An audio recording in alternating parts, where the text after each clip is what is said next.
Assalamu alaikum warahmatullahi wabarakatuh. Kusoo dhawaada channelkeena Somali Food Academy. Waa idin salaamay dhammaantiin meel kasta aad joogtaan.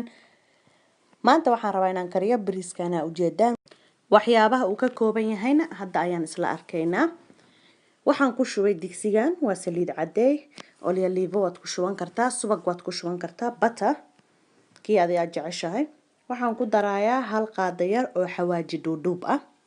xawaaji duuduubkaas iyo saliidaasaan isku daynaa isku shiilayaa si carafta xawaajiga ee u soo baxdo.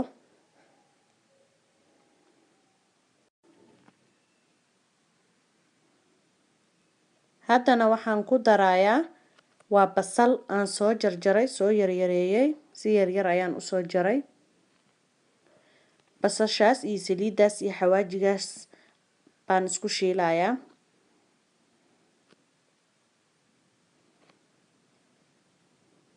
ilaa basasha ay ka gaarto stage-ka aan rabo. insha Allah ma rabi inay brown zaid iga noqoto. saas ay igu soo baxday basashii. brown zaid ma ahan laakiin wali waan ku wadayaa. waxaan rabaa inay xoogaa shiilmato.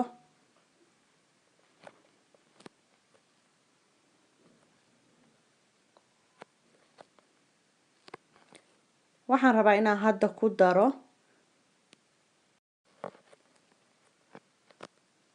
toon aan xoqay waaye. waa toon waan soo xoqay.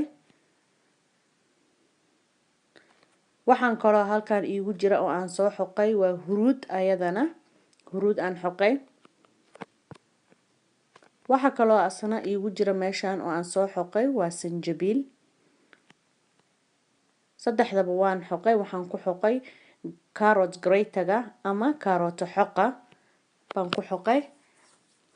cuntadana aad bay intaan u macaaneeyaan markay iswataan. akhwaati waad u jeedaan saasay noogu soo baxday. waan isku soo shiilay intaas si fiican aan isku soo dhexgeliyay. waa taasaa wax brown zaidna ma ahan oo zaid uma guduudinin, waa meel dhaxaad. haddana waxaan rabaa inaan ku daro waa chicken ama digaag aan soo jarjaray, mana soo yarayn, meel dhaxaad baan ka soo dhigay. digaagaasaan hadda ku karinayaa basashii iyo toontii, huruudii, sanjabiishii iswatay ilaa uu nooga bislaado digaaga. saan uu kusoo baxay digaagii. waan soo walaaqay uu bislaaday. stage-kii aan rabay uu noo marwayaa hadeertaan. waxaan ku darayaa hadeertaan hal qaado yar oo cusbo ah.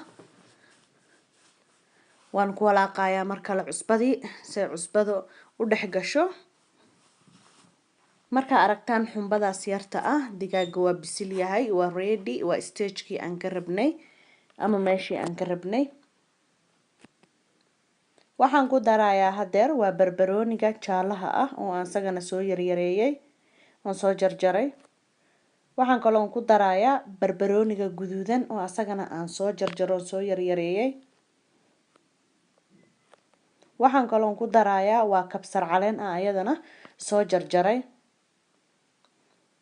intaasaan mar kale ku walaaqayaa. waan isdhex gelinayaa digaagii iyo xoogaagan yarka oo qudaarta ah.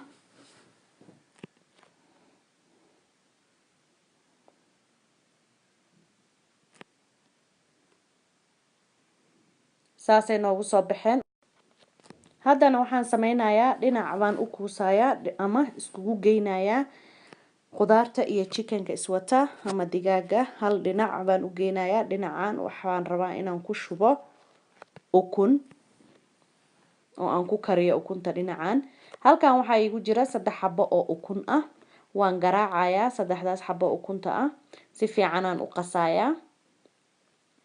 waan qasay. saasay kusoo baxday ukuntii. haddana waxaan ku shubayaa dhinacii aan banaystay digsiga. sababta aan u baneeyayna waxay tahay haddaan korka ugaga shubo digaagii iyo qudaartii meesha ku jirtay, ukunta waxay dabooleysaa digaagii ku dhagay, barbaroonigii ku dhagay, shay walbay ku dhagaysaa. hadhowna wixii ma muuqanayaan, waxay ahaayeen ma muuqanayaan, ukuntii baa dabooleysa. marka ukunta geeskana hadda ku karinayaa. waad u jeedaan kaligeed halkaasaan ku jijibinayaa inta ay ka bislaanayso. walaaqana kama daynaayi waan walaaqa waan burburinayaa si zaaidna uma jajabinaayi waxaan rabaa xoogaa burtuq waaweyn inay ii ahaato diyaar waaye hadda waan jajabiyey waxaan isku darayaa digaagii iyo qudaartii iyo ukuntii baan isku walaaqayaa waan isdhexgelinayaa waxaan rabaa ukuntu inay ka dhex muuqato haddii aan korka uga dari lahaa sidaan hore idinku soo sheegay digaagay ku dhageysaa iyo qudaarta way dabooleysaa ukuntiiba meesha dhan qabsanayso hadda saa u jeedaan ukuntu waa kaligeed waa taasa ayadiyo waaweyn bay ku jirtaa kumay dhegin digaaga kumay dhegin qudaarta waa taasa waxaa laga rabaa shay kasta inuu meeshiisu taagan yahay digaaga ukunta qudaarta aysan isdhexgelin isku dhegin haddana waxaan ku darayaa waa cananaas aan soo jarjaray si waaweyn baan usoo jarjaray cananaaskan zaaid uma bislaan ceyrin zaaidna ma ahan waa meel dhexaad waa cananaas fresh ah oo aan jarjaray ma ahan kan kombooyinka asaa ku bislaanaya dabkan lama rabo mid zaaid u bislaaday hadaad soo gadid uu kaaga dhex burburayaa meesha marka waxaad isticmaashaan midka aan zaaid u bislaanin halkan waxaa igu jira waa bariis cad aan biyo cad kusoo kariyay iyo cusbo iyo wax yar oo saliid ah waana furfur wax kale kuma karin waxaan ku kariyay only biyo cad iyo cusbo iyo wax yar oo saliid ah suusa iskugu dhegin haddana bariiskii waxaan ku shubayaa qudaartii inoo diyaarsaneyd oo ku jirtay digsiga waxaan kaloon ku darayaa waa hal qaado yar oo ah soya sauce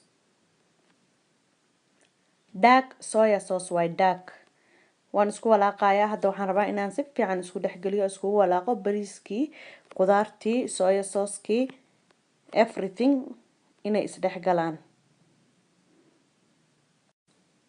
marka aan walaaqayana waan ka taxadarayaa ma rabi bariiska inuu iga burburo iyo qudaarta kale si yaroo taxadar la walaaqayaa dabkuna waa dab badan ma ka gaabin waxaan rabaa hal mar dabkiyo kulul si fiican inuu bariiskii qudaartii everything ay isku dhexgalaan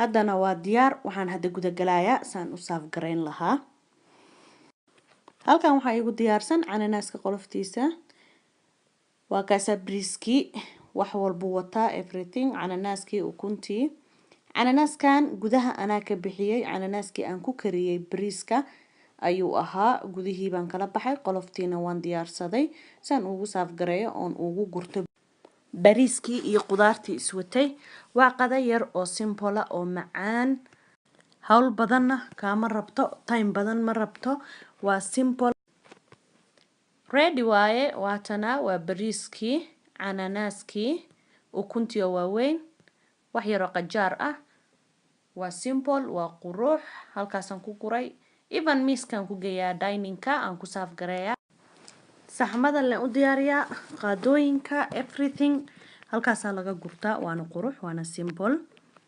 daawasho wacan akhwaati meel kasta joogtaan ku soo dhawaada channelkeena haddaad ka hesheen thumbs up like saara fadlan haddaad ku cusub tahayna subscribe deh saad ula socotid waxyaabaha dambe cusub wixii fariin ahna waxaad iigu reebi kartaan commenti sectionka waadna ku mahadsantihiin daawashadiina assalaamu calaykum waraxmatullaahi wabarakaatuh